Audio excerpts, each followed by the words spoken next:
नमस्कार, उत्तराखंड की खास खबरें देख रहे हैं आप सब। मैं हूं आपके साथ साहिल खेरनी। मुख्यमंत्री पुष्कर सिंह धामी की भ्रष्टाचार मुक्त शासन की मुहिम रिश्वतखोरों के लिए काल साबित हो रही है। महज 3 सालों के कम समय में विजिलेंस ने रिकॉर्ड 57 ट्रैप कर 68 भ्रष्टाचारियों को जेल भेजा है। भ्रष्टाचारियों पर यह कार्रवाई भ्रष्टाचार मुक्त ऐप 1064 की लॉन्चिंग के बाद तेज हुई। ऐप पर अब तक करीब 973 विजिलेंस और नॉन विजिलेंस की शिकायतें दर्ज हुई हैं। इनमें से भ्रष्टाचार से जुड़ी 38 शिकायतों पर विजिलेंस जांच गतिमान है, जबकि नॉन विजिलेंस से जुड़ी शिकायतें संबंधित विभागों को भेजी गई हैं। देवभूमि को भ्रष्टाचार के दानवों से मुक्ति को लेकर मुख्यमंत्री पुष्कर सिंह धामी सरकार सख्त प्रशासक की भूमिका में कार्य कर रही है। इसको भ्रष्टाचार पर कितना बड़ा प्रहार देखते हैं? लेकिन माननीय धामी जी की सरकार लगातार भ्रष्टाचार पे चोट करती रही है और ये उसी कड़ी में एक आपने देखा कि ये काम हुआ है। और निश्चित रूप से मैं ये कह सकता हूँ कि हम लोग किसी भी कीमत पे भ्रष्टाचार, अनियमितता, वित्तीय अनियमितता स्वीकार नहीं करेंगे। ये क्रम पहले भी था, आज भी है, आगे भी है। उत्तराखंड में आने वाले समय में बाहरी राज्यों से इलेक्ट्रॉनिक वाहनों का आवागमन देखने को मिल सकता है, जिसे लेकर परिवहन विभाग कुमाऊं क्षेत्र में चार्जिंग स्टेशन लगाने की तैयारी कर रहा है। इस बात को लेकर उत्तराखंड के संयुक्त परिवहन आयुक्त सनत कुमार सिंह ने कहा कि पहले फेज में हमने चारधाम यात्रा के मार्गों पर चार्जिंग स्टेशन लगाने की कार्रवाई की थी, जिसमें गंगोत्री धाम की तरफ केंद्र सरकार द्वारा चार्जिंग स्टेशन स्थापित किया जा रहा है। साथ ही उन्होंने कहा कि कुमाऊं क्षेत्र के मुख्य पर्यटक स्थलों में हर 35 किलोमीटर के दायरे में कुल 41 चार्जिंग स्टेशन लगाने की तैयारी की जा रही है, ताकि कोई भी ई वाहन चालक जरूरत पड़ने पर बिना किसी परेशानी के अपना वाहन चार्ज कर सके। पहले फेज में हमने चारधाम यात्रा के मार्गों को कवर किया था। उसमें गंगोत्री को छोड़कर बाकी जगह लगा दिया गया है। गंगोत्री पे भारत सरकार की ओर से लगाए जाने हैं। बाकी सेकेंड फेज में हम लोग कुमाऊं का जो तराई भावर का एरिया है, हमारे यहाँ हरिद्वार का जो क्षेत्र है, देहरादून, और देहरादून में तो पहले से लगे हुए हैं, प्लस जो कुमाऊं के महत्वपूर्ण पर्यटक स्थल हैं, उदाहरण के लिए नैनीताल है, रानीखेत है, कौसानी है, यहाँ तक जो गाड़ियाँ जाती हैं, यात्री जाना चाहते हैं, उस मार्ग पर 35-30 किलोमीटर के अंतराल पे लगाने की योजना है। इसके लिए 41 स्थलों का चयन किया गया है। उद्देश्य ये है कि अगर कोई भी ई वाहन से यात्रा करता है तो उसको बिल्कुल निश्चिंतता होनी चाहिए कि कहीं भी आवश्यकता पड़ने पर उसको एक चार्जिंग स्टेशन मिल जाएगा, जहाँ वो फास्ट चार्जिंग स्टेशन, जहाँ वो थोड़ी सी देर रुक के चार्ज करके आगे यात्रा कर सकता है, उसको हेल्ड अप नहीं होना पड़ेगा। ये कॉन्फिडेंस पैदा करना है लोगों में। जहां एक तरफ प्रीपेड योजना लागू की जा रही है, वहीं डोईवाला में भारतीय किसान यूनियन टिकैत की ओर से आयोजित बैठक में किसानों ने सरकार द्वारा प्रीपेड बिजली के मीटर लगाए जाने का विरोध करते हुए कहा कि योजना किसानों के विपरीत है। डोईवाला गुरुद्वारा लंगर हॉल में परिसर में आयोजित बैठक में भारतीय किसान यूनियन टिकैत ग्रुप के जिला अध्यक्ष सुरेंद्र सिंह खालसा ने कहा कि किसान हर स्तर पर प्रीपेड मीटर योजना का विरोध करेंगे। इसके विरोध में 1 अक्टूबर को प्रदेश के सभी किसान मुख्यमंत्री आवास पर घेराव करेंगे।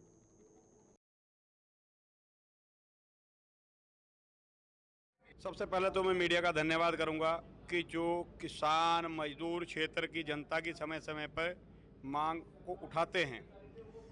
श्रीमान जी, सरकार ने एक और नया कानून थोपने का कार्य करने जा रही है कि प्रीपेड मीटर मैं मीडियम के माध्यम से बता दूं क्या है कि जैसे मोबाइल में रिचार्ज कराते हैं उतना ही चलता है।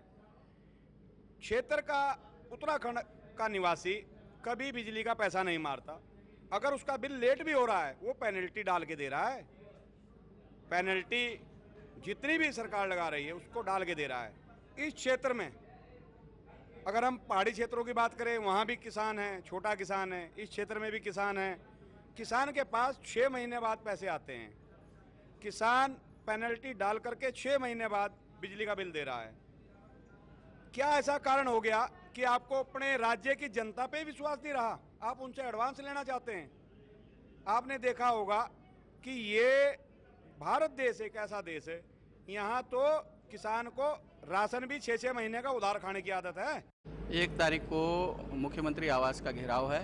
इसमें प्रीपेड मीटर लग रहे हैं उत्तराखंड में। और हम कह रहे हैं, जब ये हरियाणा में बिजली फ्री की बात करिए भाजपा सरकार, अब वहाँ जम्मू कश्मीर में ईद पे 2 सिलेंडर फ्री करने की बात करते हैं। वैसे हिंदू मुस्लिम में बांटते हैं, लेकिन जब आती है चुनाव की तो फ्री बांटने की बात करते हैं। और साथ ही साथ उत्तराखंड में अडानी का तो मीटर होगा, अंबानी का होगी प्रीपेड उसकी चिप।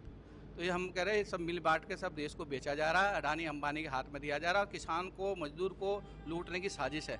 अब आप लगा लीजिए किसान का है, गन्ने की पर्ची आ रही, जैसे उन्हें कुट्टी काटनी है घर में वो देखता है, और फिर आदमी तो हमारे पास जो किसान है अधिकतर उनके पास स्मार्टफोन भी नहीं है, वो कैसे देखेगा मैसेज आ गया हमारे पास, किस तरह से वो समस्या से जूझ रहा है। शादी ब्याह किसी के घर में है तो थोड़ी कि 500 रुपये का एवरेज से वो पहले मीटर चार्ज करता है तो उसके घर में लाइट चले जाएगी, कौन देखेगा उस बात को। तो इसका हमारा विरोध है और ये प्रीपेड मीटर गलत है और ये किसानों का शोषण है। हम तो पैसा दे रहे, 1 महीने नहीं या 2 महीने 3 महीने देते, ब्याज सहित पैसा देता है किसान। नारसन ब्लॉक में 20 युवाओं को 14 दिवसीय प्रशिक्षण का आज समापन हुआ। इस मौके पर ब्लॉक प्रमुख सहित कई अधिकारी इस मौके पर मौजूद रहे। इस प्रशिक्षण के दौरान युवाओं को दौड़ने के तरीके, साथ ही आर्मी और पुलिस की भर्ती के लिए काम आने वाले स्ट्रेप युवाओं को सिखाए गए। इस पीआरडी के बीओ संदीप खंकरियाल और ब्लॉक प्रमुख प्रतिनिधि कविंदर चौधरी ने बताया कि इस ट्रेनिंग का लाभ आने वाले समय में सभी युवाओं को मिलेगा। इस ट्रेनिंग से उन युवाओं को लाभ मिलेगा जो पुलिस या आर्मी में भर्ती होना चाहते हैं। युवा कल्याण एवं प्रांतीय रक्षक दल विभाग द्वारा एक योजना चलाई जा रही है, भर्ती पूर्व सैन्य प्रशिक्षण, जिसका उद्देश्य यहाँ के लोगों को, यहाँ के मुख्यतः युवाओं को, जो बच्चे जो आर्थिक रूप से कमजोर हैं, उनको शारीरिक दृष्टि से क्योंकि वो स्ट्रांग रहते हैं, तो उनको एक सही दिशा दिखाने के लिए सरकार द्वारा, विभाग द्वारा ये कार्यक्रम चलाया जा रहा है, जिससे वो हमारे अर्धसैनिक बलों में, पैरामिलिट्री फोर्सेज में, आर्मी, नेवी, एयरफोर्स, इसके अलावा भी जैसे हमारी पुलिस फोर्स है, उसमें उनको जो है प्रतिभागिता उनकी बन सके, वो उसमें अपना प्रतिभाग कर सके और अपना स्थान पा सके। इस उद्देश्य से हम ये कार्यक्रम चला रहे हैं। देखिए, ये 14 दिवसीय कार्यक्रम था जो 10 तारीख से हमने शुरू किया और 23 तारीख को इसका समापन आज हम ये हमने 11 तारीख से शुरू किया और आज हम इसका समापन किया है हमने। तो आज जैसे ही समापन है, इसके बाद हमने ये 20 बच्चों का किया है। हमको ये इस वाले कैंप के लिए 20 बच्चों का उद्देश्य था। इसी क्रम में हम एक प्रशिक्षण और लगाने जा रहे हैं, क्योंकि यहाँ हमारा जो यूथ है और यहाँ हमारा जो नारसन है, ये स्पोर्ट्स ओरिएंटेड एरिया भी है, तो हम एक प्रशिक्षण इसके अलावा यहाँ और भी लगाने जा रहे हैं। आज हमने 20 लोगों को इसका प्रशिक्षण दिया। इस देश के आदरणीय प्रधानमंत्री नरेंद्र मोदी जी की जब से आए हैं, तो युवाओं को लेकर, उनके भविष्य को लेकर हर समय चिंतित दिखाई देते हैं और वो चीज हमें धरातल पर भी देखने को मिलती है। उसी कड़ी में इस देश के मुखिया आदरणीय श्री पुष्कर धामी द्वारा जो योजनाएं केंद्र से संचालित होती हैं और कुछ योजनाएं जो राज्य से संचालित होती हैं, उन्हें धरातल पर उतार कर आम जन तक जिसका उसे लाभ होना चाहिए उस तक पहुंचाने का काम आदरणीय पुष्कर सिंह धामी द्वारा किया जा रहा है। और उसका सीधा लाभ हमारे ब्लॉक के माध्यम से, हमारे जो अधिकारी हैं उनके माध्यम से, इस विभाग के माध्यम से हमारे क्षेत्र के जितने भी युवा हैं उनको सीधा पहुंचे, उसका लाभ उस आम जन तक पहुंचे जिसके वो हकदार हैं। अब से पहले क्या होता था कि योजनाएं केवल पेपरों तक सीमित रहती थी, लेकिन अभी आप देख रहे हैं कि सभी योजनाएं धरातल पर क्रियान्वित हो रही है।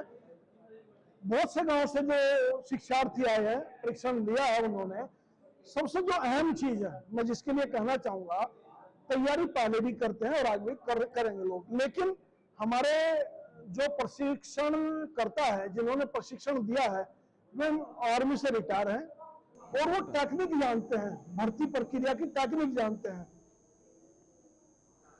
जसपुर क्षेत्र में देर रात्रि की घटना बताई जा रही है, जहां सुतमिल क्षेत्र में पुलिस वाहन चेकिंग कर रही थी कि इसी दौरान 2 बाइक सवारों पर शक होने पर पुलिस ने उन्हें रोकने का इशारा किया तो बाइक सवारों ने फायरिंग शुरू कर दी। अचानक हुई फायरिंग से पुलिस एक्शन में आ गई और बाइक सवारों का पीछा करने लगी कि बदमाश गुलर खोजी के खेत में घुस के। इस दौरान पुलिस व बदमाशों के बीच मुठभेड़ में एक बदमाश के पैर में गोली लग गई, जबकि दूसरा मौके से भाग गया। पुलिस घायल को काशीपुर स्थित राजकीय चिकित्सालय में लाई, जहां से हल्द्वानी रेफर कर दिया गया।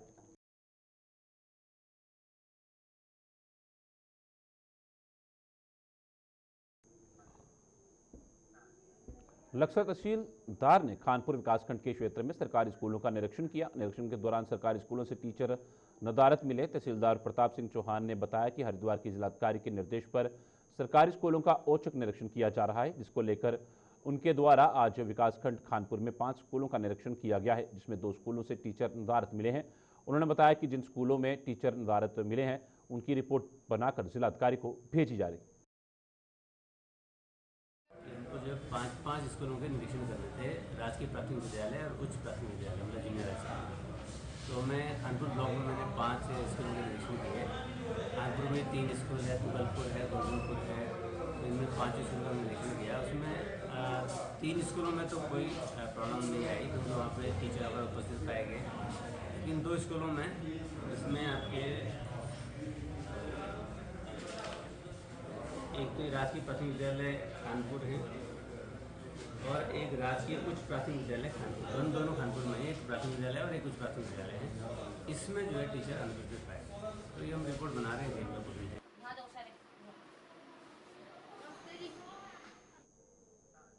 सितारगंज कोतवाली में वरिष्ठ पुलिस अधीक्षक मणिकांत मिश्रा के निर्देशन में सीओ BS चौहान ने अवैध मादक पदार्थों की गतिविधियों की रोकथाम, नशा कर अपराध करने की प्रवृत्ति पर नियंत्रण, नशाखोरी करने वालों पर अंकुश लगाने और लत को दूर करने के उद्देश्य से नशा मुक्त नगर क्षेत्र बनाने की दिशा में एक नई पहल की। क्षेत्रों के ड्रग पेडलर्स एवं नशाखोरी करने वालों की परेड करवाई गई। इस दौरान उन्हें नशा नहीं करने की शपथ भी दिलवाई गई।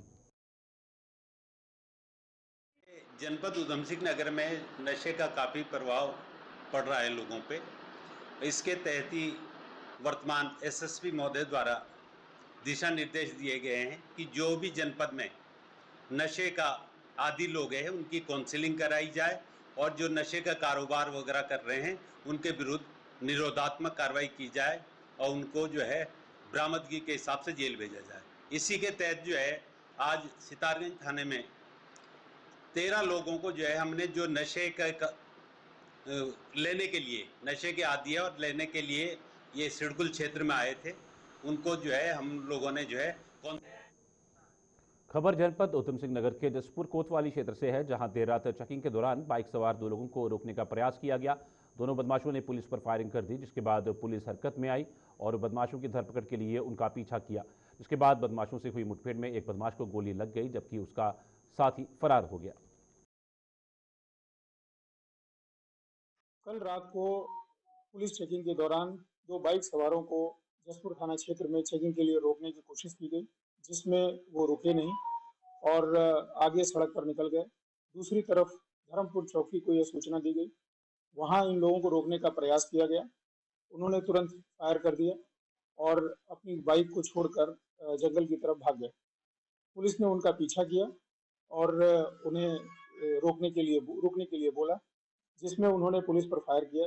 जवाबी फायर में पुलिस के द्वारा जवाबी फायर से एक बदमाश के पैर में गोली लगी और दूसरा बदमाश अंधेरे का फायदा उठाकर भागने में सफल रहा।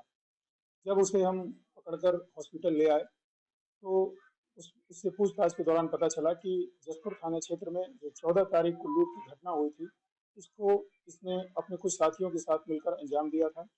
पूछताछ से इसके और भी आपराधिक इतिहास के बारे में जानकारी प्राप्त हुई और इसके साथियों के बारे में भी जानकारी हुई। यह उत्तराखंड के उधम सिंह नगर जिले में करीब 5 मुकदमे इसके ऊपर हैं और यूपी के भी कुछ जिलों में इस पर मुकदमे हैं, उसके विषय में जानकारी प्राप्त की जा रही है। हमारा ये माननीय मुख्यमंत्री जी का यह लक्ष्य है कि उत्तराखंड में अपराध मुक्त प्रदेश बनाना है उत्तराखंड को, जिसके क्रम में ऐसे अपराधियों को गिरफ्तार किया जाना बहुत आवश्यक है। उत्तराखंड वक्फ बोर्ड के अध्यक्ष मुफ्ती शमून कासमी ने मीडिया को जानकारी देते हुए बताया कि मदरसों में पहले बच्चे सिर्फ धार्मिक एजुकेशन पढ़ते आ रहे थे, लेकिन जब से 2024 में मदरसों के लिए NCERT पाठ्यक्रम पढ़ाया, तब से बच्चों का जो परीक्षा फल सामने आया है वो लगभग 96.5% रहा है, जो किसी भी बोर्ड के लिए काफ़ी है।